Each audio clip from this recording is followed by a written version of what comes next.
Anyways, back to this. All right, so what's the relationship between your frames of reference? Well, let's do it this way.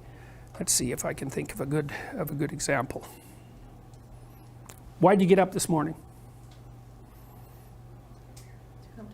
Okay, why? Why did you want to come to class?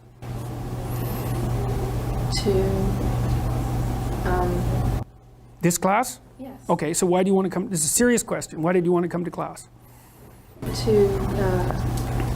get the knowledge that is going to be, that is something I'm going to be tested on. Okay. Is there any reason other than the testing that you came to class?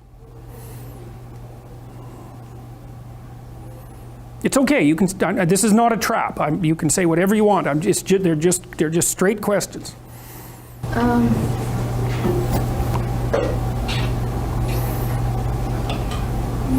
Okay, so let's say no for the time being, or not for reasons that you can immediately bring to mind. Okay, why does the test matter? For the degree. Okay, why do you care about the degree? To get a job. Okay, whose decision was it that you took the degree that you're taking? Mine. Yours, okay. Did your parents have any influence on that? No. No, okay. What job are you after? Psychology. Clinical? Yes. Clinical psychologist. Why do you want to do that?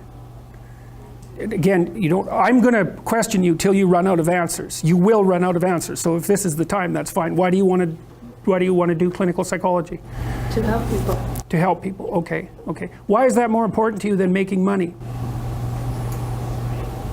Because it helps me interact. How? It sort of makes me happy to see other people get over their problems. Okay. All right, good. Well, that's pretty good. You had lots of answers. So sometimes you can run people out of answers with about 3 questions. So, all right, so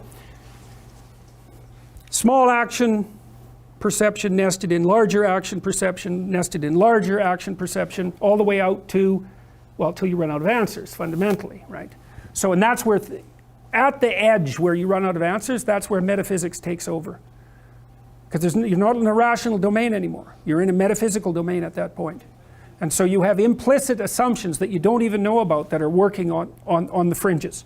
And we'll talk about that a little bit. Okay, so then we could take a category like, we'll do a microanalysis the same way. So you're at home and you're tickling the baby.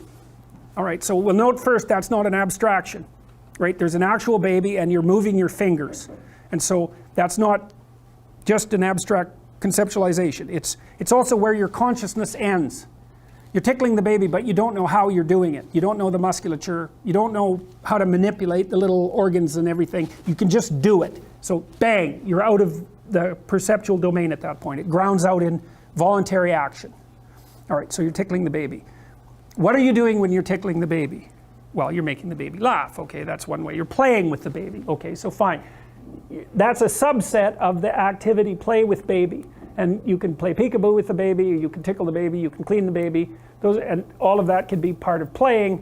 And you might say, well, what are you doing when you're playing with a baby? And you'd say, well, I'm taking care of my family. And fine, and then you think, well, what are you doing when you're taking care of your family? And you might say, well, I'm being a good parent. And then you might say, well, what am I doing when I'm being a good parent? You might say, well, I'm being a good person.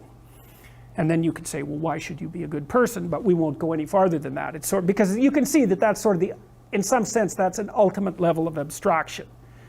Okay, so what do you do? Someone comes up to you and you're tickling the baby and you say, well, I'm being a good person. They ask, what are you doing? I'm being a good person. It's like, it's a bit disjointed. It isn't what the person would expect as an answer. They'd expect something more local, but it's still true. And so what's interesting is that when you're doing something that's, well, I would say worthwhile. That's probably the right way of thinking about it. You're doing a whole bunch of things simultaneously.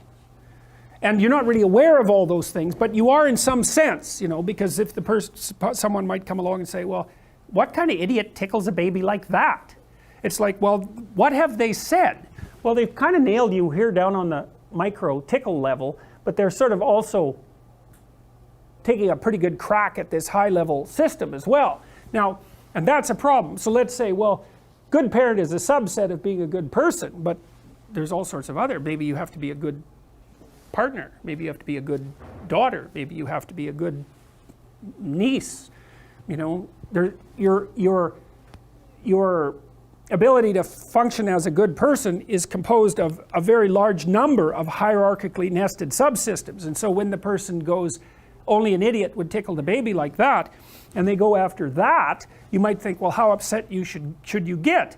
And the answer is, well, how valid do you think their complaint is? So let's say maybe only an idiot would tickle a baby like that, and you happen to be that idiot. And so, well, maybe you're not a good person. And so what does that mean? It means that the map that consists of all these nested subsystems has now become unreliable. And so how upset are you going to get about that? Well, you know, maybe you had a bad day at work and you're kind of hypoglycemic and you had too much to drink the night before, and so someone says, you know, that's not how you tickle a baby, you idiot, and you cry. Well, why? Well, it's a pretty high level blow. And so it's the sort of thing you want to do if you want to hurt someone. It's not a good way to teach someone, because you teach them down at the smallest possible level, the micro. No, you don't tickle a baby like that. You tickle a baby like this. And you're doing a good job on everything else. But if you're going to tickle a baby, this is how you go about it. And the person thinks, well, you know, I'm doing a fairly good job, but I've got this little thing I have to work on, and maybe I can manage it. And so that works. And that works. And you can have some sympathy for the person at the same time, because you might say, well, I used to tickle babies like an idiot too, but you know, it's fixable. And most of you is okay. And that's a nice thing to do when you're arguing with someone. You say, look, here's a bunch of things you're doing right that are related to this that are important. Here's a small thing that maybe you could alter slightly and it would make me happy, and maybe I'll return the favor at some point. And they think, oh, well, maybe I'll do that, maybe. And then they practice doing it, and you can give them a pat on the head, and then you're both happy about that. That really works with people. It really works. So